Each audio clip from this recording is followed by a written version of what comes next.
Crore for electricity bill Haryana government ने पे करने हैं। उनके आंकड़े अपने प्रकार के हैं। आखिर ये सारी चीजें कोई उनके हिसाब से नहीं चलती हैं।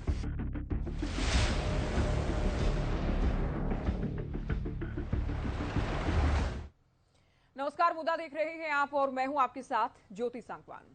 आज का मुद्दा है हरियाणा की कर्ज को लेकर, क्योंकि हरियाणा में कर्ज को लेकर हरियाणा के नेता विपक्ष भूपेंद्र हुड्डा सरकार और सीएम पर लगातार हमलावर हैं।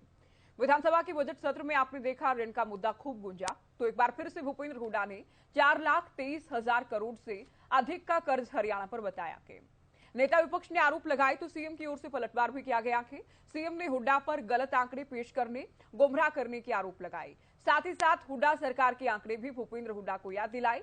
ऐसे में कर्ज के आंकड़ों का खेल क्या है, बार पलटवार पर हो रही सियासत को लेकर, आंकड़ों के खेल को लेकर, आंकड़ों की हकीकत को लेकर चर्चा होगी। उससे पहले एक रिपोर्ट के जरिए आपको सुनाते हैं कि नेता विपक्ष के क्या आरोप थे और सीएम ने क्या पलटवार किया है। देखिए,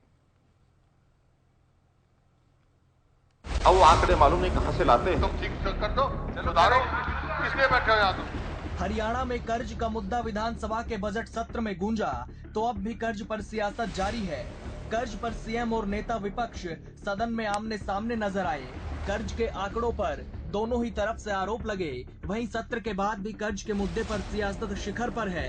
दरअसल नेता विपक्ष भूपेंद्र हुड्डा ने अलग अलग रिपोर्ट का हवाला देते हुए आंकड़ों को गलत और भ्रामक बताया, तो वहीं हरियाणा पर 4,23,000 करोड़ से अधिक कर्ज होने का आरोप लगाया और सरकार से कर्ज को लेकर श्वेत पत्र जारी करने की मांग की। जो liability on account of this दिया है 36,809 करोड़ रुपए, जो ईयर मार्च एंडेड 2022 में है।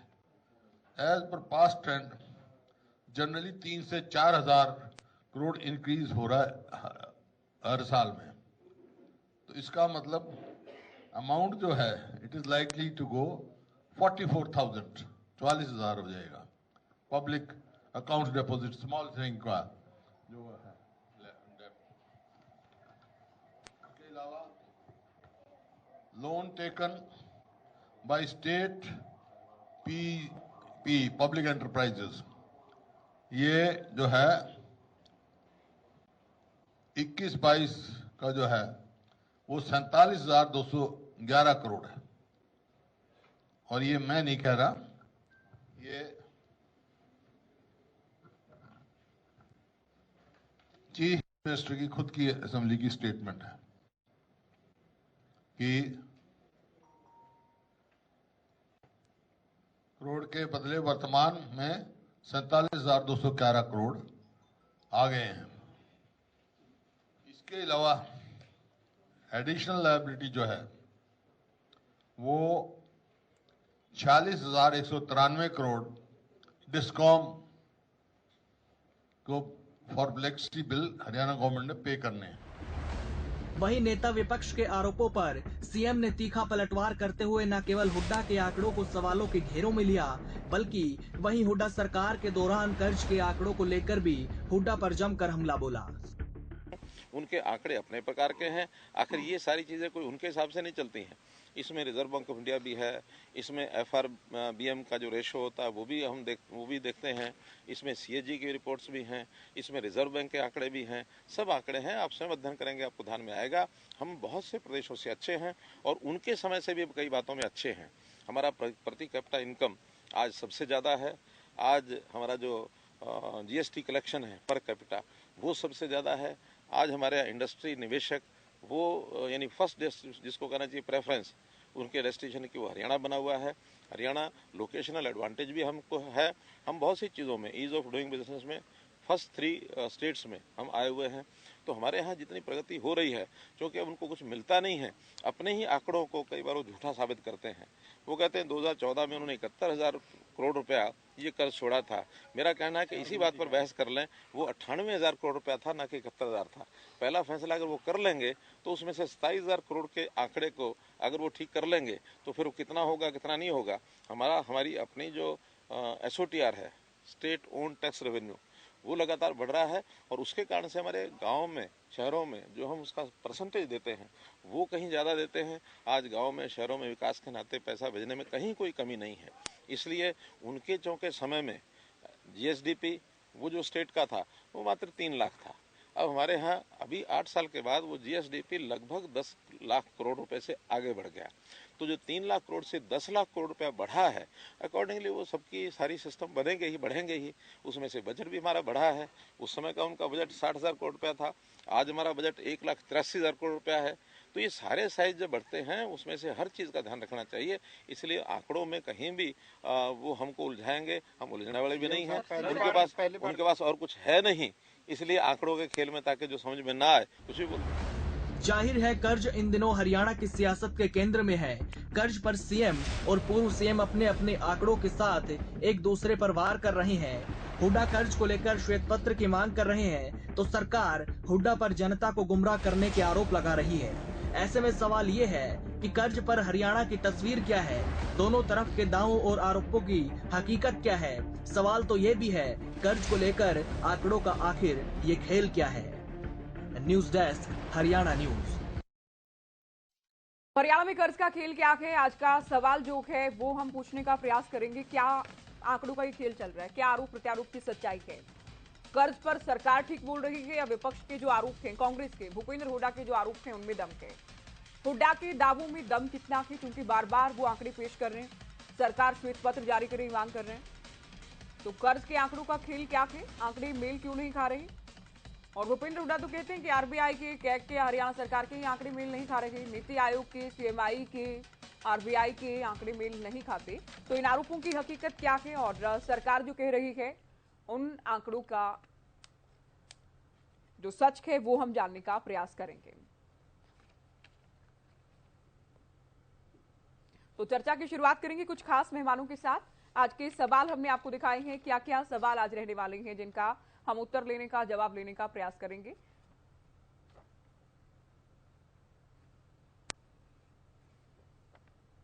तो नीति आयोग, सीएमआई, आरबीआई के आंकड़े मेल क्यों नहीं खा रहे, भूपेंद्र हुड्डा जो आरोप लगा रहे हैं और सरकार जो आंकड़े पेश कर रही है, किसके दावों में कितना दम है। हरियाणा बीजेपी से प्रवक्ता प्रवीण अत्री जी हमारे साथ जुड़े हैं, कांग्रेस प्रवक्ता बजरंग दास गर्ग जी हमारे साथ हैं, जेजेपी प्रवक्ता मनदीप बिश्नोई जी चर्चा में जुड़ चुके हैं, इनेलो से प्रवक्ता विजेंद्र रेणु जी और साथ ही वरिष्ठ पत्रकार राजेंद्र जाधवन जी हमारे साथ जुड़े हैं। स्वागत है सभी का चर्चा में। शुरुआत अत्री जी आपसे। सत्र में भी हमने सुना और देखा मुख्यमंत्री और पूर्व मुख्यमंत्री को आंकड़ों को लेकर वहां भी आरोप हुए, बार पलटवार हुआ। अब हुड्डा ये कहते हैं कि अगर सरकार को लगता है कि सरकार ठीक बोल रही है तो सरकार श्वेत पत्र जारी क्यों नहीं कर देती ऋण को लेकर। देखिए, पहली बात तो ये है ज्योति जी, जो आपने विधानसभा सत्र का जिक्र किया, आपको याद होगा विधानसभा सत्र में जब बजट पेश किया गया, बाकायदा बजट डॉक्यूमेंट को पूरी तरह से एक्सप्लेन किया माननीय मुख्यमंत्री जी। भूपेंद्र सिंह हुड्डा को अगर लगता था कि उनके पास जो आंकड़े हैं वो बिल्कुल सही है तो उनको विधानसभा सत्र में वो पटल पे रखने चाहिए थे। हालांकि हुड्डा साहब की प्रेस कॉन्फ्रेंस मैंने सुनी, उसमें हुड्डा साहब ने एक चीज ये बनाया कि मैं बीमार हो गया था, इस वजह से मैं विधानसभा के अंदर ये आंकड़े नहीं रख पाया। चलिए हम मान लेते हैं हुड्डा साहब सही कह रहे होंगे, उनकी तबीयत ठीक नहीं होगी, तो वो अपने किसी विधायक को वो आंकड़े देके कहते कि आप इसको सदन के पटल पे रखो। ऐसा भी चोरी किया हुड्डा साहब ने। आपको याद होगा एक बार चर्चा में मैंने आपको कहा था कि हुड्डा साहब बहुत स्मार्ट प्ले करते हैं। हुड्डा साहब को पता है कि विधानसभा में अगर आप झूठ बोलोगे तो आपके खिलाफ प्रस्ताव आ सकता है, इसलिए विधानसभा के पटल पे तो हुड्डा साहब नहीं बोलते, लेकिन बाहर आके मीडिया में प्रेस कॉन्फ्रेंस के अंदर वो इस तरह की बातें करते। अब दूसरी बात, मैंने हुड्डा साहब की प्रेस कॉन्फ्रेंस को बड़े ध्यान से सुना ज्योति, और मुझे एक ही बात समझ में आई कि हरियाणा प्रदेश के आर्थिक विकास से हुड्डा साहब बहुत परेशान। हुड्डा साहब को हरियाणा प्रदेश का जो आर्थिक विकास है वो हजम नहीं होगा, क्योंकि हुड्डा साहब 10 साल प्रदेश के मुख्यमंत्री रहे और वो एक बात बार बार कह रहे थे सरकार श्वेत पत्र जारी करे, सरकार श्वेत पत्र जारी करे, जबकि बतौर मुख्यमंत्री जब उनका कार्यकाल था वो एक बात को समझ चुके होंगे कि जो बजट डॉक्यूमेंट विधानसभा के पटल पे रखा जाता है वो अपने आप में एक बहुत महत्वपूर्ण और ऑथेंटिक डॉक्यूमेंट होता है, नंबर 1। नंबर 2, जब साल के एंड में इकोनॉमिक सर्वे रिपोर्ट आती है वो एक ऑथेंटिक डॉक्यूमेंट होता है जिसके अंदर पूरी डिटेल्स होती है। इन 2 डॉक्यूमेंट के आने के बावजूद अगर 10 साल रहा व्यक्ति ये कहे कि साहब अब एक श्वेत पत्र भी जारी कर दीजिए, तो इसका मतलब ये है कि हुड्डा साहब पूरी राजनीति कर रहे हैं। अब बात आ जाती है कि हुड्डा साहब हरियाणा के आर्थिक विकास से परेशान क्यों।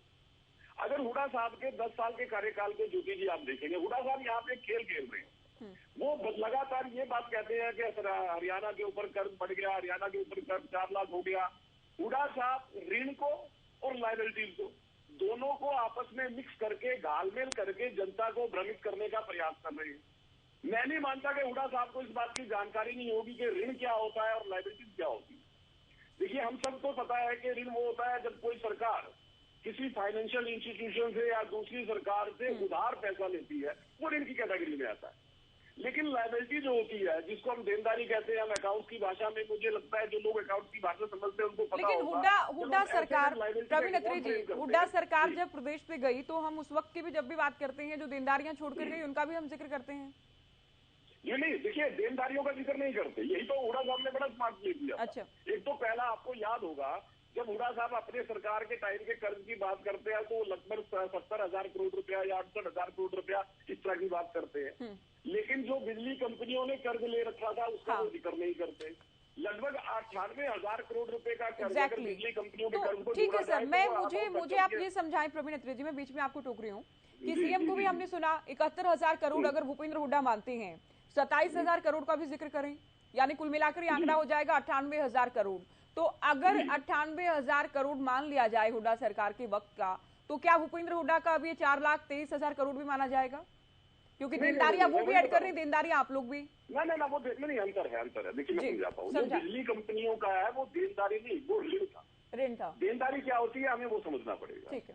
जिस तरह से सरकार की जो विकास की योजनाएं होती है, जो इंफ्रास्ट्रक्चर डेवलपमेंट के लिए सरकार जो काम करती है, उसके अंदर जो पैसे की देनदारी, यानी कि जो पैसा सरकार को देना होता है, मान लीजिए किसी कॉन्ट्रैक्टर ने कोई सड़क बनाई और उस सड़क बनाने वाले कॉन्ट्रैक्टर का 5 करोड़ रुपया स्पेंड कर रहा है, वो सरकार की देनदारियों में ऐड हो जाएगा।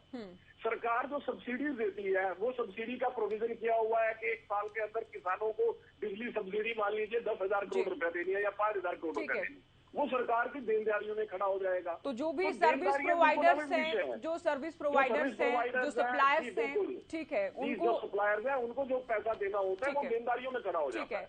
तो एडिशनल लायबिलिटीज की बात कर रहे हैं भूपेंद्र हुड्डा, ठीक है, अतिरिक्त देनदारियों की बात कर रहे हैं, आंतरिक कर्ज की बात कर रहे हैं, ऋण को लेकर भी और देनदारियों को लेकर आपने स्थिति स्पष्ट भी कर दी है। गर्ग साहब, शायद आप ही थे उस दिन चर्चा में जब प्रवीण अत्री जी ने कहा कि सत्र में, सदन में क्यों नहीं बोलते हैं हुड्डा, प्रेस वार्ता में आकर ही आंकड़े क्यों पेश करते हैं। ठीक है, उस दिन हुड्डा साहब बीमार थे, इसमें कोई दो राय नहीं, लेकिन रघुवीर कादियान के बड़े नेता, उपनेता हैं आपके आफ्ताब अहमद, बीबी बत्रा सरी के बड़े नेता हैं, किरण चौधरी हैं, क्या उनके अलावा 29 विधायकों में से कोई भी स्थिति साफ नहीं कर सकता था आप लोगों के आरोपों को लेकर, या प्रेस वार्ता में ही बोलना है? देखिए, जब प्रेस वार्ता करके पब्लिकली और कोई भी विपक्ष का नेता अपनी बात रखता है तो उसमें सच्चाई होती है। और सरकार को क्या दिक्कत है, सरकार को स्पष्ट कर देना चाहिए, नहीं भी आपने 4 लाख करोड़ का आंकड़ा बताया गलत है, असलियत में ये है। क्या तकलीफ है सरकार को, दिक्कत क्या है? अगर हमारे आंकड़े गलत है, हमने गलत बयान दिया है, तो आप स्पष्ट कर दो भाई, नहीं इतना पैसा इसका देना है, इसका देना है। ये कहते हैं देनदारी पैसा देना नहीं होता। मैं भी सुनिए ज्योति में पूरी बात समझाता हूँ इस मामले में। ये कहते हैं कर्ज बैंक का ले लिया, वो तो कर्ज है। अगर मान लो किसी ठेकेदार के 5 करोड़ देने हैं या किसी 50 करोड़ देने हैं, वो देनदारी में नहीं आएंगे। अरे तुमने तो पैसे देने हैं जिसको, वो देनदारी है। वो एक किस्म का आप ये समझो हमारे ऊपर सर पर बोझ ही है। अगर मैंने किसी से 2 करोड़ रुपए उधारे ले लिए तो इसका मतलब मेरे पास कर्ज ही है, वो एक किस्म का। मैंने कहा जी कर्ज नहीं है, वो तो मैंने उधारे लिए हैं और उधारे लेकर माल खा लिया, ये कोई बात नहीं है। आप इनके आंकड़े खुद के देखिए, सरकार के आंकड़े के हिसाब से बात कर रहा हूं मैं। सुनिए अत्रे जी सुनिए, मैंने भी आपकी बात सुनी, आपके समय में आप और बोल लेना, कोई दिक्कत नहीं। आप सुनिए मेरी बात को, शांति सुनिए। आपने 10 मिनट बात रखी, मैंने पूरी आपकी बात सुनी है और बिल्कुल शांति सुनिए। 2020 और 2021 के अंदर जो आज हुड्डा साहब जी सारे आंकड़े आए हैं, कर्ज दिखाया 2,27,627 करोड़ रुपए का कर्ज हरियाणा को दिखाया। सीएजी की रिपोर्ट के अंदर यही कर्ज 2,79,967 करोड़ का दिखाया, जबकि आरबीआई के मुताबिक 2,62,331 का दिखा रहे हैं। इनके आंकड़ों में डिफरेंस आ रहा है। इसी प्रकार 2022-2023 के अंदर ये कर्ज दिखा रही है सरकार 2,43,701 लाख करोड़ रुपए का, जबकि आरबीआई के आंकड़ों के हिसाब से 2,87,266 लाख करोड़ कर्ज दिखा रही है। आप देखिए, इनके खुद के ही मेल नहीं खा रहे, इनके हिसाब से ये सरकार ही अपने जो कर्ज के आंकड़े हैं बार बार फेर बदल करके दिखा रही है। यहां तक कि आपने देखा आरबीआई का आंकड़ा सरकार के आंकड़े के हिसाब से 44,000 करोड़ का डिफरेंस तो आपके सामने आ रहा है। और जहां तक कि खुद अत्रे जी ने कहा, जब पहले 1966 से लेकर 2014 तक हरियाणा के ऊपर कर 70,000 करोड़ का लगभग था। आज वही कर 4 लाख करोड़ रुपया चढ़ाकर 98,000 करोड़ खाई। कौन सा 98,000 करोड़। मैं कई बार हम आपकी बात बात बड़ी करता हूँ। हाँ। मैं आपकी बात बड़ी करता हूँ, जिस तरह ये जोड़ते हैं उनकी बात जोड़ लो, 98 मान लो, ये फिर उसके हिसाब से 4,23,000 करोड़ का कर्ज हो गया। जितना भारी भरकम कर्ज 8.5 साल में इन्होंने लेकर कौन सी मलाई खाई। आप देखिए, सरकारी हॉस्पिटलों में बिल्डिंग नहीं है, सरकारी हॉस्पिटल में टीचर नहीं है, सरकारी हॉस्पिटल में मूलभूत सुविधा नहीं है, सरकारी हॉस्पिटल ये सरकारी हॉस्पिटल के अंदर डॉक्टर नहीं है। ये तो हालात है, मूलभूत सुविधा नहीं है, सरकारी स्कूल के अंदर टीचर नहीं, मूलभूत सुविधा नहीं, पैसा आपने एक बड़ा पॉइंट अभी उठाया। एक भी बिजली का प्लांट साहब, जो हुड्डा साहब की ओर से भी कहा गया आगे कि आरबीआई के आंकड़े, कैग के आंकड़े, सरकार के आंकड़े मेल नहीं खाते। मैं इस पर बहुत छोटा आंसर एक बार ले लूं, उसके बाद चर्चा में आगे बढ़ेंगे। प्रवीण अत्रे जी, कल हुड्डा साहब ने कहा कि आरबीआई के आंकड़े कुछ है, कैग के आंकड़े कुछ है। प्लीज ठीक है, चलिए बात कंप्लीट कर लीजिए, एक बार गर्ग जी को बात कंप्लीट करने दें। सबके अलग है। और मेन बात और देखिए, एक भी बिजली का प्लांट इनके राज्य में नहीं लगा, कोई मूलभूत सुविधा इनके राज्य में नहीं है। गांवों में कहते हैं हमने विकास करवाया, 2.5 साल से गांवों में विकास के नाम की ईंट नहीं लगी। हाँ, विकास हुआ सिर्फ कागजों में, फर्जी आज वो टेक्निकल सा विषय है, हम आंकड़ों पर ही बात कर लेंगे। ये गांवों में सड़क नहीं। ठीक है गर्ग साहब, ये बातें तो हम रोजाना ही करते हैं ना। प्रवीण अत्रे जी, आरबीआई, कैग और हरियाणा सरकार के आंकड़े ये मेल नहीं खाते, इस पर छोटा सा जवाब। नहीं, मैं वही बता रहा हूँ, हुड्डा साहब फिर एक स्मार्ट प्ले कर रहे हैं। जब बजट पेश किया गया, बजट के अंदर 2,23,000 करोड़ रुपए की फिगर स्पष्ट बताई गई, प्रोविजन 2,43,000 करोड़ रुपए का बताया गया, और आरबीआई ने अपनी रिपोर्ट में ये एस्टिमेटेड दिया कि जो 2,43,000 सरकार प्रोविजन कर रही है या एक्सपेक्टेड कर रही है, वो 2,43,000 की जगह 2,56,000 हो सकता है। अब इसको हुड्डा साहब ने किस तरह से पेश करना शुरू किया कि आरबीआई तो 2,56 बता रही है, साहब आप 2,43 बता रहे हो, आपसे तो आगे बात नहीं करते। अंतर को समझना पड़ेगा। अब एक और चीज बताता हूँ, देखिए यहाँ पे क्या हो रहा है। जिस वक्त भूपेंद्र सिंह हुड्डा साहब मुख्यमंत्री थे, महेंद्र सिंह चड्ढा प्रदेश के वित्त मंत्री थे, उस वक्त हुआ ये कि प्रदेश का जो रेवेन्यू डेफिसिट है वो बहुत तेजी से नीचे गिरा। बजट जब पेश किया तो उनसे मीडिया ने सवाल पूछा कि रेवेन्यू डेफिसिट तो आपका बहुत तेजी से नीचे कर गया है। तो उन्होंने क्या कहा, उन्होंने कहा देखिए, पहली बात तो ये थी कि केंद्र सरकार ने हमें सपोर्ट नहीं किया, हमारा 7,000 करोड़ रुपया अगर सीएसटी का मिल जाता तो हमारा रेवेन्यू डेफिसिट ऐसा ना होता। ठीक है सर, अभी चर्चा को आगे ले जाते, दूसरे मेहमानों को चर्चा में जोड़े। मनदीप बिश्नोई जी, एक तरफ सरकार के आंकड़े हैं, एक तरफ हुड्डा साहब आंकड़े पेश कर रहे हैं। प्रेस वार्ता में उनकी ओर से कहा गया कि सरकार घी लेकर, कर्ज लेकर दरअसल घी पी रही है, और बार बार वो कहते हैं जब बजट पेश किया जाता है कि उस वक्त भी और अब भी। कांग्रेस प्रवक्ता भी कहते हैं कि विकास के नाम पर तो हरियाणा में कुछ नया हुआ नहीं, लेकिन जो कर्ज लिया गया था आखिर उसका क्या किया सरकार ने, जवाब दे। देखिए ज्योति, एक बात कहना चाहूंगा कि जो किसानों को लूटने वाले थे, जो किसानों की बेशकीमती जमीन को कोड़ियों के भाव में सेक्शन 4 और सेक्शन 6 का ड्रामा दिखा करके और उनकी जमीन हड़प ली और अपने कोई साहब उसकी बात बाद में कर लेना, ये कर्ज की बात कर लो, किसान की बात छोड़ दो। बिश्नोई जी, किसान की बात करोगे तो इतनी लंबी चौड़ी आपकी लिस्ट है, किसान आपने मरवा दिए तो सारी लंबी चौड़ी लिस्ट है। मैं पत्ते खोलूंगा किसान किस प्रकार आपने किसानों को बर्बाद किया, बर्बाद किया, वो पत्ते खोलूंगा तो आपका कार्ड में आखिरी देने बैठ जाओगे। देश की जनता की अगर कोई आवाज थी तो वहां उठानी चाहिए थी, लेकिन वहां ना बोल करके केवल और केवल प्रेस कॉन्फ्रेंस के अंदर आकर के अपने ये आंकड़ों की बाजीगरी जनता के सामने पेश करने का प्रयास कर रहे हैं, उनको भ्रमित करने का प्रयास कर रहे हैं। लेकिन जनता इनको देख चुकी है, इनके 10 साल के शासनकाल में इन्होंने क्या किया। श्वेत पत्र तो इन्हें जारी करना चाहिए कि इन्होंने कितने किसानों की जमीन हड़प कर ली, कितने किसानों की जमीन अपने दोस्तों को, बिल्डरों को दे दी, कितनी किसानों की जमीन इन्होंने रॉबर्ट वाड्रा को दे दी, कितनी जमीन इन्होंने गांधी मुद्दे की बात नहीं करेंगे, करके दे दी। ज्योति जी मुद्दे की बात नहीं करेंगे, मोदी से हट के बात करेंगे। जब आप जमारी ये मुद्दे की बात नहीं करेंगे। वकील साहब है, वकील है, आप पता मुद्दे कैसे गोल करते हैं। किसान की खुशहाली नजर नहीं आ रही। आज जो किसान के खाते में पैसे आ रहे हैं वो इनको समझ में नहीं आ रहा, इनको दिखाई नहीं दे रहा। आज किसान को जिस बिजली की बात ये कह रहे हैं कि प्लांट नहीं लगा, गुरु कहा दे दिए 3 साल का मुआवजा बाकी है कपास का, जहाँ आप हिसार रहते हो आपकी कोर्ट के बाहर किसान धरना दे रहे हैं। 2020, 2021, 2022 का 3 साल का करोड़ों रुपए आपने कर्जा दिया कपास का। बजरंग दास जी सुनिए, मंदी बिश्नोई जी, मैं आपसे 700% कर दी रहे, 700 थोड़े दाम में बिक्री है मंडियों में, जाके हाल देखो ना, गेहूं की पर्चे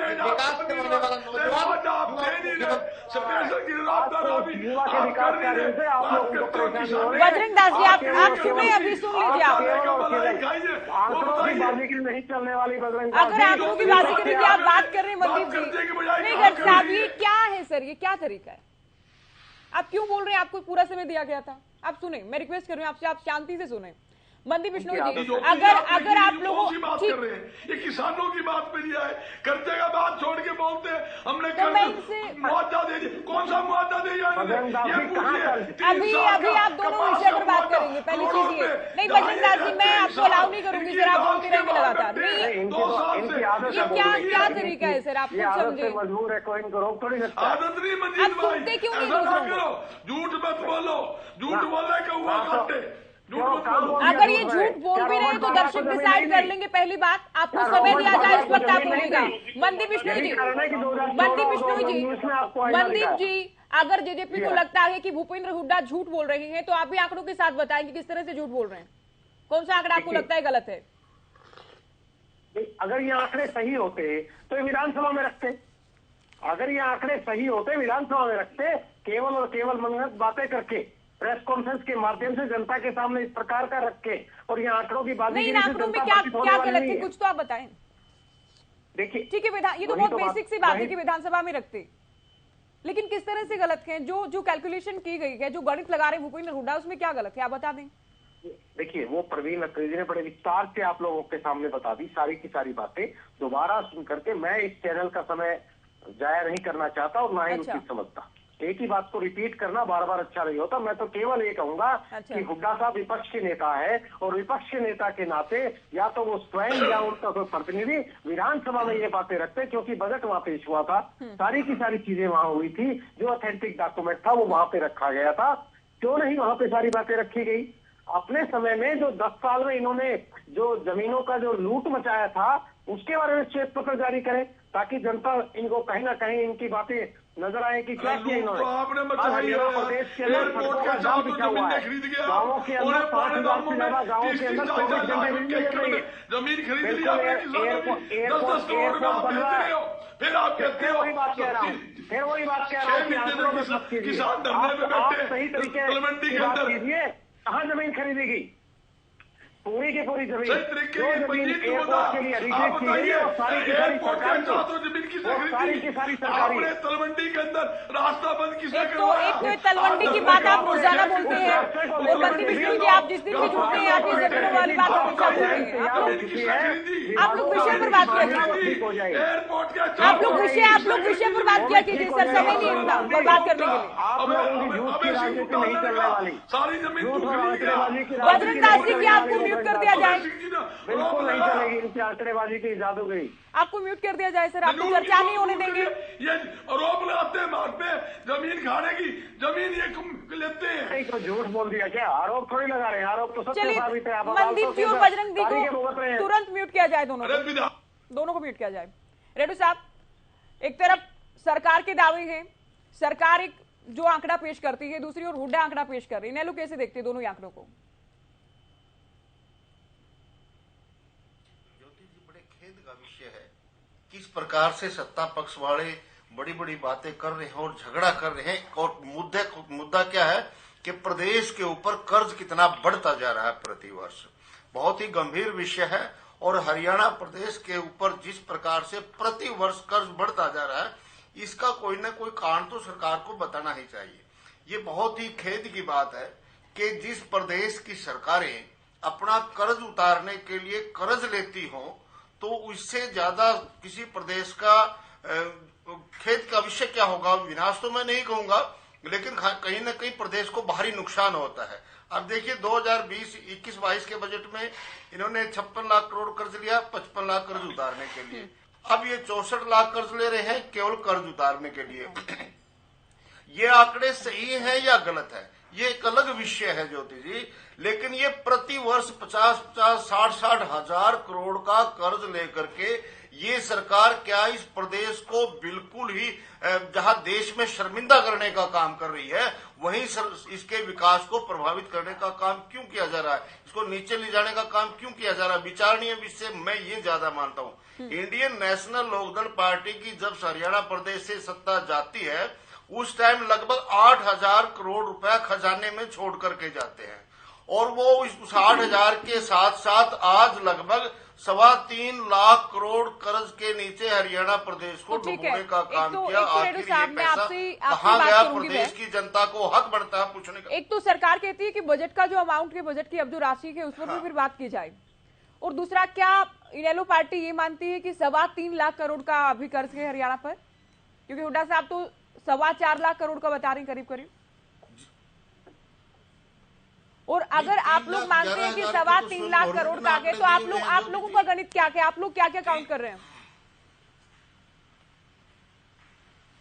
देखिए अखबार में आज का भी अखबार मेरे सामने रखा है, सारे आंकड़े मेरे सामने रखे हुए हैं, लेकिन ये आंकड़े मैं रिपीट करूं इससे अच्छा है मैं ये जानना चाहता हूं सरकार से, ये आंकड़े में लेकर के बैठा हूं, आज वाले आंकड़े जो आए हुए हैं, लेकिन मैं ये जानना चाहता हूं कि ये जो कर्ज का अंतर दर्शाया जा रहा है, चाहे वो आरबीआई दे रही है, कैग दे रहा है और गवर्नमेंट ऑफ हरियाणा दे रही है, आखिर ये 44-45 हजार करोड़ का जो सरकारी आंकड़ों में अंतर है, और इसको भी ये भाजपा के प्रवक्ता झूठलाने का काम कर रहे हैं कि नहीं ये सही नहीं है।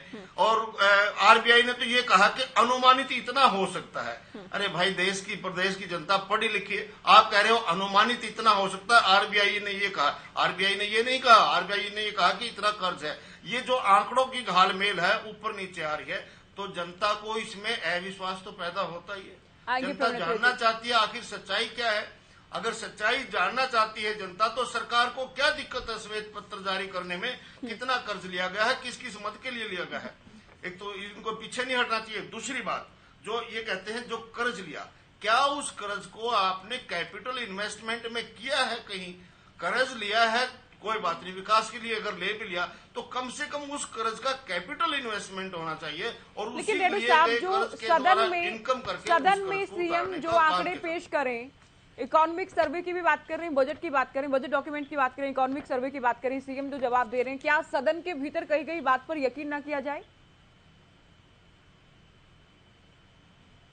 नहीं, देखिए, सदन के भीतर कही गई बातों पर यकीन होना चाहिए, लेकिन यकीन जब होगा तो ये जब सरकारी एजेंसियां ही उसमें डिफरेंस दे रही हैं तो फिर किस मुंह से हम यकीन करें उसके ऊपर। अच्छा। मुख्यमंत्री जी ने कुछ आंकड़ा दे दिया और आरबीआई एक सेंट्रल गवर्नमेंट की इंस्टीट्यूट है, वो कुछ आंकड़ा दे रही है, कैग भी एक गवर्नमेंट की इंस्टीट्यूट है, वो कुछ आंकड़ा दे रही है। हमने चलो 1% मान लिया, मुख्यमंत्री जी ने सही आंकड़े पेश किए, तो फिर कैग का डिफरेंस क्यों आ गया, तो फिर आरबीआई का डिफरेंस क्यों आ गया? शक तो सरकार स्वयं पैदा कर रही है जनता के बीच में, जनता के मन के भाव में। तो योगी जी मैं कुछ कहना चाहता हूँ। हाँ, नहीं, वो गलत दिया ना प्रवीण जी ने जवाब। प्रवीण जी ने कहा कि आरबीआई ने अनुमान लगाया कि इतना हो सकता है। क्या कैग और आरबीआई अनुमानित आंकड़े पेश करती है क्या? ये तो गलत जवाब दे रहे हैं प्रवीण जी। अनुमानित आंकड़े नहीं हुआ, एक्यूरेट आंकड़े पेश कर देते हैं और एक्यूरेट ही वो होते हैं। दूसरी बात, ये बार बार कहते हैं, मुख्यमंत्री जी भी कहते हैं, अभी आपने सुनाया स्टेटमेंट कि हमारे प्रदेश की पर कैपिटा इनकम बहुत ज्यादा बढ़ गई है। तो मैं पूछना चाहता हूं, जब पर कैपिटा इनकम इतनी ज्यादा बढ़ गई है तो प्रदेश में 28 लाख परिवार बीपीएल में क्यों है? क्या कारण है कि आधी जनसंख्या फ्री का राशन दे रहे हो आप? आधी जनसंख्या को सेंटर में कहते हैं हम 80 करोड़ लोगों को फ्री में राशन देते हैं, हरियाणा प्रदेश में कहते हैं 1.25 करोड़ को हम फ्री राशन देते हैं। जब इतनी ज्यादा इनकम बढ़ गई है तो फिर ये फ्री राशन देने की क्या जरूरत पड़ रही है? ज्योति जी, एक लास्ट में मैं ये कहना चाहूंगा, जो आज प्रदेश के हालात बने हुए हैं वो 1947 के पहले के हालात पैदा किए जा रहे हैं, जब सामंतवादी की प्रथा हुआ करती थी, गिने चुने लोग जमींदार हुआ करते थे, बाकी लोग उनके नीचे नौकरियां किया करते थे, उनकी मजदूरी किया करते थे। आज भी गिने चुने लोगों के हाथ में कैपिटल जा रही है और बाकी लोग जो है ना मजदूरी करने पर मजबूर हो रहे हैं। सरकार तो इसे अमृतकाल बता रही है, कम संख्या होनी चाहिए, सरकार अमृतकाल बता रही है। आप बात करेंगे आजादी के वक्त जैसे हालात हो गए हैं। राजेंद्र जी आपके पास भी आएंगे, प्रवीण जी कुछ कहना चाह रहे हैं। प्रवीण जी देखिए, ये आंकड़ों का जो अंतर है जिसके हमने शुरुआत में भी जिक्र किया, 44,513 करोड़ का अंतर बता रहे हैं भूपेंद्र हुड्डा। कैग की रिपोर्ट जो आएगी उसमें भी कुछ ना कुछ अलग ही मिलेगा, उसमें भी अंतर होगा, ये भी कहना है। इसी बात को दोहराया कि रेडू साहब की ओर से कहा गया कि अंतर क्यों है ये अलग अलग रिपोर्ट में, अलग अलग आंकड़ों में? नहीं, देखिए रेडू साहब जी, मैं तो हैरान हूँ, रेडू साहब किस तरह की बात कर रहे हैं। रेडू साहब कहते हैं कि मेरे सामने आज के अखबार के आंकड़े पड़े हैं, लेकिन रेडू साहब जैसा व्यक्ति, हैरानी इस बात की होती है, ये नहीं बताता कि जो अखबार में आंकड़े छपे हैं वही है जो भूपेंद्र सिंह हुड्डा ने प्रेस कॉन्फ्रेंस की थी। वो अखबार में कोई सर्वे या अखबार की रिपोर्ट नहीं है, वो उन्होंने भूपेंद्र सिंह हुड्डा की प्रेस कॉन्फ्रेंस को छापा अखबार में, जिसके ऊपर आज हम क्या चर्चा कर रहे हैं। लेकिन हुड्डा साहब तो 4.25 लाख करोड़ बता रहे हैं ना। मैंने बताया रेडू जी 3.25 लाख करोड़ बता रहे हैं। वो ये ऐसे चलेगा। देखिए विपक्ष क्या कह रहे हैं मैं समझाता हूँ। अभी रेडू जी ने ये कहा कि सरकार हर साल 50,000 67,000 कर्जा ले रही है। यही कहा रेडू जी ने कि 50,000 करोड़ कर्जा ले रही है, 60,000 करोड़ कर्जा ले रही है, जबकि 2,23,000 और 2,43,000 में कितना अंतर है? मेरे ख्याल से बहुत मुश्किल गणित नहीं है, कोई भी बता सकता है कि 20,000 करोड़ रुपए का अंतर है। 20,000 करोड़ रुपए का कर्जा जब साल में लिया, नहीं रेडू जी आपने बहुत बोलिए लीजिए बना, जब ये सरकार ने लिया तो स्थिति तब थी जब कोविड के 2 साल के अंदर हमारे आर्थिक स्थिति के ऊपर क्या असर पड़ा था हम सब जानते हैं।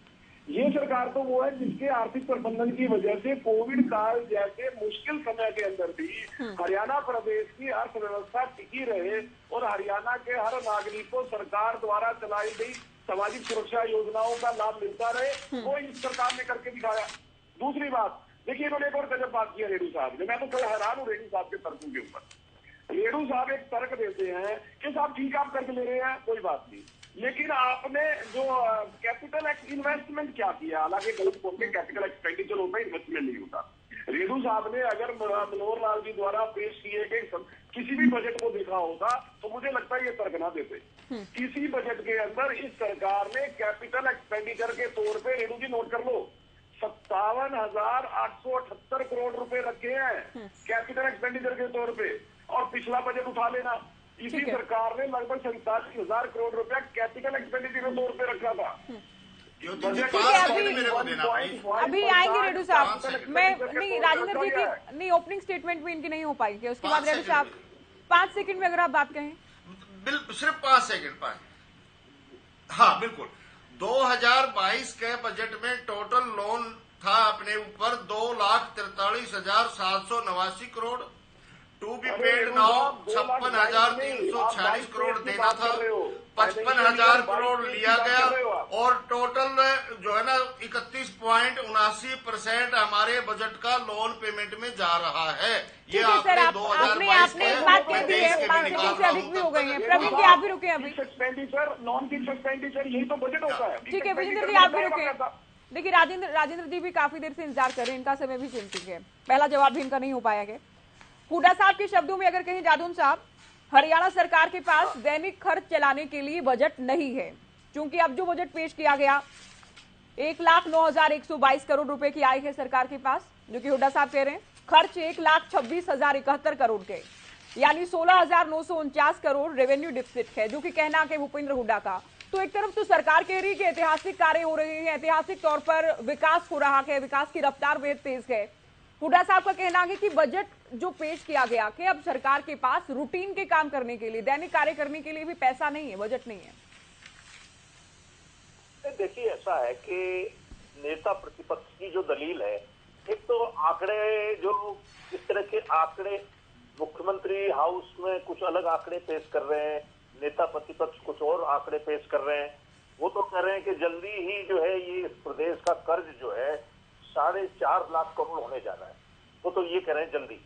और उन्होंने कहा कि ये आंकड़े, जैसा कि मुख्यमंत्री ने कहा कि वो अलग अलग तरह के आंकड़े पेश कर रहे हैं और वो झूठ बोल रहे हैं, और उस झूठ से उनकी साख गिर रही है, पब्लिक इमेज खत्म हो रही है उनकी। उन्होंने कहा कि मैं झूठ नहीं बोलता। उन्होंने आरबीआई के आंकड़े बताए, उन्होंने कैग के बता दिए, फिर सरकार की तरफ से भी जो बताए गए वो सारे बता के भी उन्होंने ये साबित किया कि ये 4 लाख करोड़ और उससे ऊपर पहुंच रहा है और जल्दी 4.5 लाख करोड़ होने वाला है। उनकी एक दलील और उनका जो तर्क होता है कि हम ये जानना चाहते हैं कि आखिर में इतना कर्ज लिया गया तो ये कहाँ खर्च हो रहा है, ये क्या कोई बड़ा प्रोजेक्ट आया है, विकास के कोई बड़े काम हुए, क्या कहाँ खर्च किया जा रहा है। वो इसीलिए कहते हैं कि जो है रोजाना के काम के लिए सरकार के पास पैसे नहीं है, इसलिए कर्ज लिया जा रहा है। ये दलीलें उसी से जुड़ी हुई है। अब वो श्वेत पत्र की बात करते हैं तो मैं समझता हूँ कि सरकार अगर सदन में बयान दे रही है तो श्वेत पत्र भी एक बयान ही तो है, वो एक स्टेटमेंट है, एक मतलब पार्लियामेंट्री डॉक्यूमेंट की तरह हो जाता है कि वो जो है ये माना जाता है कि अगर सरकार इस तरह का लेके आ रही है तो आंकड़ों में कोई हेरफेर नहीं होगा। हालांकि सदन में दिया हुए बयान का भी एक बड़ा मतलब है, हालांकि विशेषाधिकार हनन का भी मामला बनता है और कई बार ऐसा झूठ आ भी जाता है कई मामलों में कि सदन में ऐसी बात आ जाती है और विशेषाधिकार हनन बन जाता है। हाँ। जैसे पहले माइनिंग को लेकर पिछले जो सरकार, जो पिछली विधानसभा के कार्यकाल में ऐसे मुद्दे उठाए गए थे कि वे ये माइनिंग में ये हो रहा है और माइनिंग का पैसा उसको जा रहा है और इसको जा रहा है, ऐसे आरोप लगाए गए और विशेषाधिकार हनन का मामला बन गया। अब हम तो लोग सुनने वाले तो ये कहेंगे कि वो हम उसमें बोल रहे हैं सब कुछ सही बोला है, फिर विशेषाधिकार हनन का मामला बंद कैसे गया। तो ये तो कुछ भी हो सकता है। अगर वो नेता प्रतिपक्ष की मांग है कि श्वेत पत्र लाया जाए तो मैं समझता हूँ इस विवाद को समाप्त करने के लिए जरूरी है कि श्वेत पत्र ही जारी कर दिया जाए। हाँ। तो उससे क्लियर हो जाएगा कि सरकार कितना वास्तव में कर्ज ले रही है और क्यों ले रही है, तो उसमें सारा आ जाएगा किन कारणों से लिया। अच्छा राजेंद्र जी, आप क्या मानते हैं, क्या डेफिनेशन हो कर्ज को लेकर? क्योंकि हुड्डा साहब तो कह रहे हैं कि एडिशनल जो लायबिलिटीज है वो भी ऐड की जाए, पब्लिक एंटरप्राइजेस का जो कर्ज है वो भी हो, पब्लिक अकाउंट डिपॉजिट जो है वो भी हो, प्लस आंतरिक कर्ज तो है ही। देखिए ऐसा है कि कर्ज का ये तो अब हम लोग तो ओपिनियन तब बनाएंगे जब आंकड़े पुख्ता हो जाए कि हाँ ये है और किन कारणों से लिया गया ये भी स्पष्ट होना चाहिए। अब अभी तक तो ये ऐसा लग रहा है कि वार और पलटवार की राजनीति चल रही है और आखिर में लोग कैसे डिसाइड करेंगे। लोग तो फिर श्वेत पत्र पर ही ज्यादा भरोसा करेंगे। अगर श्वेत पत्र आता है और वो मीडिया में अगर उसका सारे जो आंकड़े आते हैं उसके मार्फत तो लोग भरोसा करेंगे, तभी कुछ देखा जाए तो कोई सटीक टिप्पणी की जा सकेगी कि वास्तव में लोन आया है, क्यों आया है, इसलिए आया है, उसका जस्टिफिकेशन क्या है। प्रवीण अत्रे जी, मैंने पहला सवाल भी हालांकि पूछा था, क्यों नहीं श्वेत पत्र जारी कर देती सरकार? नहीं, देखिए श्वेत पत्र जारी करने की स्थिति तब पैदा होती है अगर इकोनॉमिक सर्वे रिपोर्ट जो है विधानसभा के पटल पे ना आए। आप समझिए, श्वेत पत्र किस विषय पे जारी किया जाता है? जिस विषय का कोई ऑथेंटिक डॉक्यूमेंट आपके पास ना हो, पहली बात। अभी ठीक है, आपकी बात ठीक है, लेकिन जो जादौन साहब का कहना है कि अगर हुड्डा साहब गलत बोल रहे हैं तो उनको तो निरुत्तर किया जा सकता है ना, कि देखिए आप बार बार आप एक बात को मुद्दा बना रहे हैं। आप अगर श्वेत पत्र के बिना नहीं मानते हैं, आपको लगता है कि सरकार के आंकड़े ठीक नहीं है, आप जो इकोनॉमिक सर्वे की रिपोर्ट है उसको भी आप सही नहीं मानते, तो ठीक है, आपके लिए श्वेत पत्र के आप देखिए इसे, हरियाणा की जनता के सामने भी पिक्चर क्लियर हो जाए। देखिए समझिए, इकोनॉमिक सर्वे रिपोर्ट क्या होती है, जिस श्वेत पत्र का हुड्डा साहब जिक्र कर रहे हैं, अगर आप इकोनॉमिक सर्वे रिपोर्ट को पढ़ेंगे वो वही तो होता है। उसके अंदर पूरा ब्यौरा दिया हो जाता है कि हमने साल के शुरू में कितने कितने पैसे का किस किस मद में प्रोविजन किया था, उसमें से कितना कितना पैसा खर्च हुआ, पैसा कहां कहां से आया, टैक्स कलेक्शन हमारी कितनी हुई, ऋण के रूप में हमने कितना लिया, वो सारी डिटेल उसी में तो होती है, पूरी डिटेल होती है उसमें बाकायदा। ये केवल राजनीति है, श्वेत पत्र का नाम लो, एक राजनीतिक खबर बन गई। अब देखिए, राजेंद्र जी ने एक बेहतर सवाल किया था कि अगर सरकार ने कर्ज लिया है तो वो किस लिए लिया है, हुड्डा साहब का ये सवाल है, बिल्कुल वाजिब सवाल है, मैं यहीं पे जवाब दूंगा। लेकिन मैं पहले हुड्डा साहब से पूछूंगा कि जब वो मुख्यमंत्री थे, महेंद्र चर्चा वित्त मंत्री थे, जब उनसे ये सवाल पूछा गया कि आपके ऊपर कर्ज बढ़ क्यों रहा है, आपने कर्ज लिया क्यों, तो उनका बड़ा स्पष्ट जवाब था कि विकास योजनाओं के लिए कर्ज लिया जा रहा है, तय सीमा में कर्ज लिया जा रहा है। उनका बड़ा स्पष्ट जवाब था। आप वो निकाल लें, जादौन जी पुराने पत्रकार है, ये रिकॉर्ड में निकाल भी लेंगे कुछ। अब मैं बताता हूँ, इस हरियाणा प्रदेश के अंदर जो सरकारी कॉलेजेस थे उनकी संख्या 2014 में 105 थी, इस सरकार ने उनको 177 कर दिया, तो मतलब लगभग 70 सरकारी कॉलेजेस जो नए बने हैं उसके पैसे से ही बने होंगे। ITI 2014 में 142 थे, इस सरकार ने 186 कर दिया, तो ये जो 186 हुए ये भी पैसे से बने होंगे। गवर्नमेंट वुमेन्स कॉलेजेस जो है 2014 में 29 थे, इस सरकार ने उनको 61 कर दिया, तो वो भी पैसे से ही बने होंगे। इसके अलावा 4081 आंगनबाड़ियों को प्लेवे में बदला और 4000 को आगे बदलने जा रहे हैं। इसके अलावा मैं छोटा छोटा ब्रीफ इसलिए कर रहा हूँ कि जादौन जी को, हुड्डा साहब को पता लग जाएगा कि पैसा खर्च कहाँ होगा। देखिए, इस सरकार ने लगभग 10,25,000 काफी बार बोल दिया, 5वीं बार बोल रहे हैं। 18,000 किलो। बजरंग जी, आपके पास से आ रहे सवाल के साथ। देखिए 59 ROB RUB इस सरकार ने बनाए, 7,717 करोड़ रुपए की 18,470 किलोमीटर लंबी सड़कों में सुधार किया, 2,397 करोड़ रुपए से 5,446 किलोमीटर लंबी नई सड़कें बनाई, खेतों में आवाजाही सुगम हो इसके लिए 5 क्रम के रास्तों को पक्का किया। तो ये जो सब काम सरकार कर रही है, ये पैसे भी होंगे साहब, हुड्डा साहब को बता दीजिएगा कि ये पैसा कर्ज जो लिया है कहाँ खर्च हो रहा है। अब सवाल मेरा आ जाता है हुड्डा साहब से कि हुड्डा साहब जो आधारभूत सुविधाओं का जिक्र कांग्रेस प्रवक्ता भी कर रहे थे, जब हुड्डा साहब मुख्यमंत्री थे तो कैपिटल एक्सपेंडिचर के तौर पे 2013-14 के अंदर 3,248 करोड़ रुपए मात्र का प्रोविजन किया, लेकिन 14-15 में उसी मुख्यमंत्री की सरकार में वो पैसा घट के हो जाता है 2,942 करोड़ रुपए मात्र कैपिटल एक्सपेंडिचर, मूलभूत सुविधाओं का, जिसका जिक्र यहाँ पे कांग्रेस प्रवक्ता भी कर रहे हैं। लेकिन वर्तमान सरकार कितना करती है? 57,000 करोड़ रुपया। ये होता है काम, इसीलिए कॉलेज मैं उत्तर ले लूं इस बात का, बन रही है, इसलिए नए ट्रांसफार्मर लग रहे हैं। बजरंग जी, कैपिटल एक्सपेंडिचर की बात करें, पर कैपिटा इनकम की बात करें, निवेशकों की पहली पसंद की बात करें और साथ ही GSDP की बात करें, सरकार के दावे हैं, CM साहब दावे कर रहे हैं, प्रवीण अत्रे जी दावे कर रहे हैं कि सभी चीजों में आप देखेंगे कि वृद्धि हुई है, बढ़ोतरी हुई है, तो फिर क्यों लगता है कि कांग्रेस को कि कर्ज लगातार बढ़ रहा है, कर्ज अगर बढ़ रहा है तो उसका इस्तेमाल कहाँ हो रहा है? ज्योति जी, इनके समय के अंदर जो अत्रे जी गिना रहे हैं, ये तो रूटीन के काम है, छोटे मोटे समझ लो आप। ये जो गैस सरकार रिपेयर करवा दी, वो करवा दी, मैं आपको डिटेल दे रहा हूँ। हमारे समय के अंदर 5 बिजली प्लांट लगाए हमने, बड़े बड़े थर्मो प्लांट, इन्होंने एक लगाया क्या? दुनिया भर की हमने यूनिवर्सिटियां बनाई, हमने गरीबों के लिए अनेकों योजनाएं लागू की, सारी योजनाएं इन्होंने बंद कर दी। हमने यहाँ तक कि गरीबों को 20 रुपए किलो दाल दी, इन्होंने योजना बंद कर दी। 2 रुपए किलो गेहूं, 3 रुपए किलो चावल की हमने योजना लागू करी, वो इन्होंने बंद कर दी। जो हमने गरीबों के घरों में पाइप की लाइन टूटी, मैं बता चाहता हूँ, इन्होंने कोई भी योजना, ऐसी योजना नहीं छोड़ी जो आम जनता के हित के अंदर हो। या तो अत्र जी आप ही बोल लो, 5 बिजली तो नहीं दे रहे, बिजली तो आज मिल रही है। 5 बार तो आप बोल दिए हैं, दूसरी बार नंबर आए फिर भी आप टांग फंसा देते हो। फिर आप आपकी 5 बार शांति से बात सुनते रहे।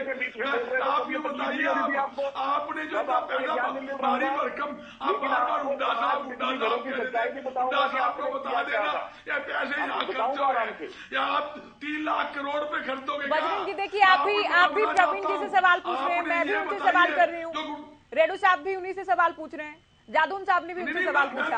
आप अगर जवाब नहीं लेंगे तो फिर आप लोग कहेंगे कि जवाब नहीं दे रहे। मेरी बात ज्योति नहीं, जवाब ज्योति जी मैं बता रहा हूँ, जवाब की बात हुई है। जेजेपी के साथी बोल रहे थे हमने किसान के लिए किया, मैंने बताया 3 साल का आज भी कपास का करोड़ों रुपए 2020, 21, 22 जहां मेरे साथी बिश्नोई जी हिसार में रहते हैं, इनके जहां कोर्ट में वकालत करते हैं, उस कोर्ट के अंदर कई साल से किसान धरना दे रहे हैं, बालसमंद में धरना दे रहे हैं, आदमपुर में धरना दे रहे हैं, फतेहाबाद में दे रहे हैं, सरसा में दे रहे हैं। तो वो कहाँ दे दिया आपने मुआवजा? इनसे पूछिए। आज सरसों जो है सर, मैं तो पर कैपिटा इनकम की बात कर रही थी, कैपिटल एक्सपेंडिचर की मैंने बात की सर आपसे। नहीं, ये जो आंकड़ों को लेकर हम बात कर रहे हैं, जीएसडीपी की बात की मैंने, एसओटीआर की बात की मैंने, जो सीएम जो कह रहे हैं या प्रवीण अत्रे जी जो कह रहे हैं उसको बताए ना। देखो ज्योति, ये हिसार, तलवंडी, फतेहाबाद, सिरसा की जो आप रोजाना बात करते हैं, मैं ये नहीं, जब उसने जवाब दिया उसका जवाब दिया। जहां अत्रे जी की बात है, मैं ये बताना चाहता हूं, इन्होंने विकास का नाम पे कोई ईंट हरियाणा में नहीं लगाई, सिर्फ कर्जा लेकर फर्जी बिली बनाकर मलाई खाने का काम किया है, महकमे बांट लिए। ये महकमा तो तेरा आबकारी काराधान विभाग महकमे तो बांटे ही जाएंगे सर, बिना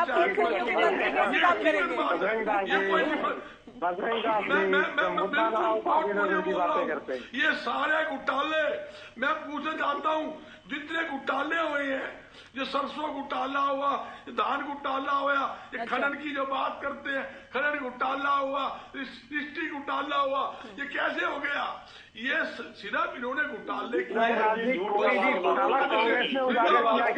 एक ईटी बिल बना दिया, पेमेंट कर दी। ऐसे घोटाले इन्होंने किए हैं, घोटाला करके मलाई खाने का काम किया। ठीक है, अभी समय कम है बलराम जी, मैं मनदीप जी से सवाल कर लूं। ये इस मैं बात पूछ रहा हूँ, आज कांग्रेसियों की समस्या तो यही है जो दीदी, क्योंकि छोड़िए जो मेरा साथी, मैं हिसार की बताता हूँ। सर, ये हिसार और तलवंडी की बात है, तो मैं ये मान रही हूँ कि हरियाणा न्यूज के दर्शकों को भी याद हो गए होंगे आपके आरोप। आज के विषय पर बात करेंगे सर, मैंने इतना टेक्निकल आपसे सवाल पूछा। 7 साल से नई सब्जी मंडी की सड़क, 7 साल से नई सब्जी मंडी की सड़क टूटी हुई है। अकेले हिसार की बात नहीं करनी होती है सर, सारी सड़कें टूटी पड़ी है। आप भी हिसार की बात करेंगे, मनदीप जी भी हिसार की बात कर लेंगे, प्रवीण अत्रे जी भी पंचकुला की बात करेंगे, ये ऐसे नहीं चलेगा ना सर।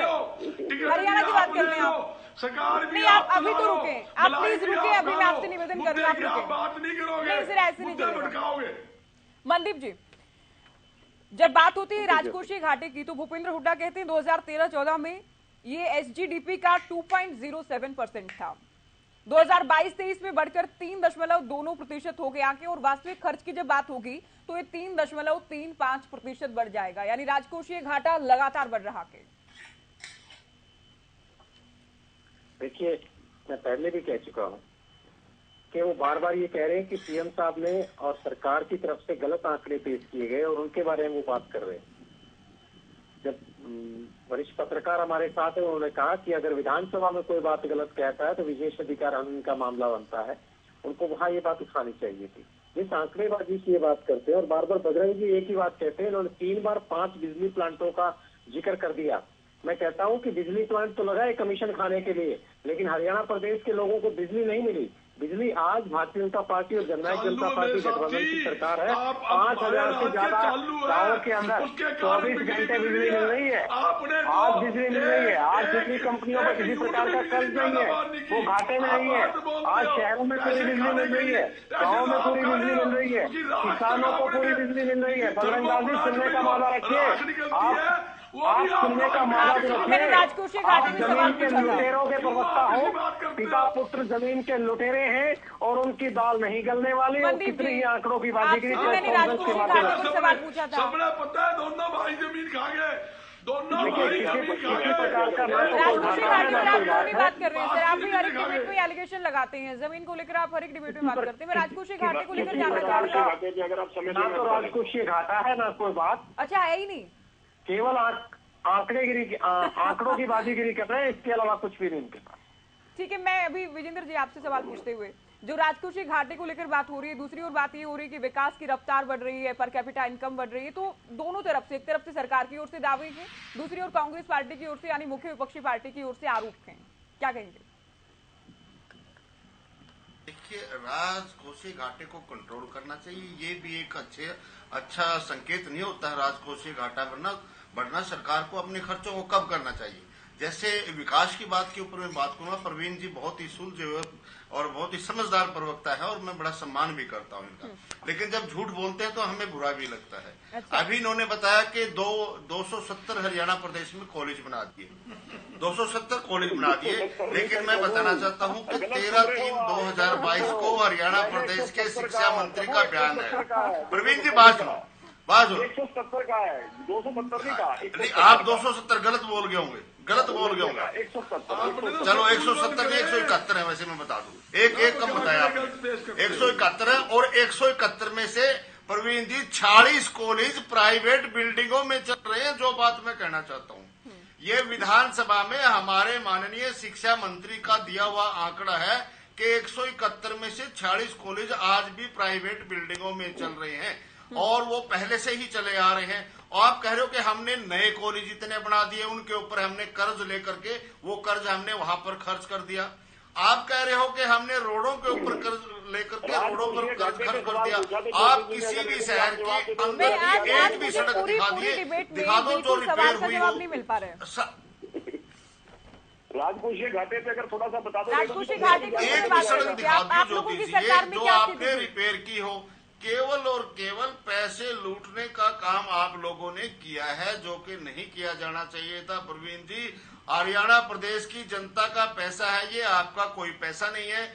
आपको संभालने के लिए जिम्मेवारी दी गई है कि जो अभी मैं आखिरी कमेंट एक तो प्रवीण जी आपसे आखिरी कमेंट लेंगे सर, अगर समय बचता है राजकोषीय घाटे पर ही। राजेंद्र जी आपका भी आखिरी कमेंट सर।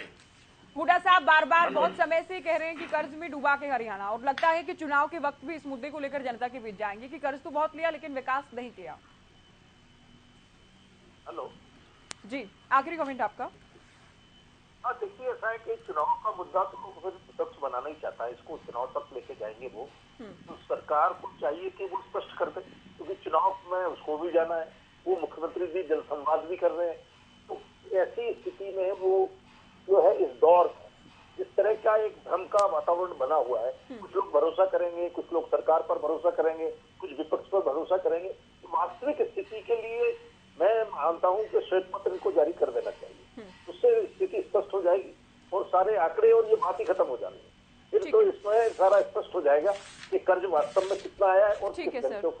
प्रवीण अत्री जी, हुड्डा साहब ने जो राजकोषीय घाटे के ऊपर बात की थी 3.29% है, लेकिन हुड्डा साहब यहाँ पे ये नहीं खेल दिए। हुड्डा साहब के टाइम पे जो राजकोषीय घाटा था 11,515 करोड़ रुपए का, और उस टाइम की जीएसडीपी जो है वो 3,72,000 करोड़ रुपए के लगभग।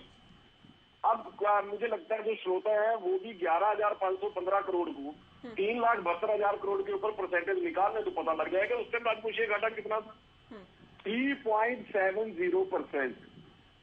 और अब कितना है 3.29%। अब बताइए कम हुआ है या बढ़ा है? सेम स्थिति में पहले बता चुका हूँ, जो रेवेन्यू डेफिसिट है, रेवेन्यू डेफिसिट पे तो उस टाइम के खेल ना लोगों को करो, आंकड़े का खेल ना खेलो, ये झूठे आंकड़े पेश ना करो। सही आंकड़े पेश करो भी हमने इतना कर्ज ले रखा है। आप ये बताएं हमने इतना कर्ज ले रखा है। ठीक है पत्रकार जी, शुक्रिया आप सभी का बहुत शुक्रिया, आपने समय दिया और हमने चर्चा की आंकड़ों का जो खेल है कर्ज को लेकर उसे लेकर बात की और इसके साथ चर्चा में फिलहाल इतना ही। दीजिए इजाजत, नमस्कार। 46,193 crore for electricity bill Haryana government ने पे करने। उनके आंकड़े अपने प्रकार के हैं, आखिर ये सारी चीजें कोई उनके हिसाब से नहीं चलती हैं।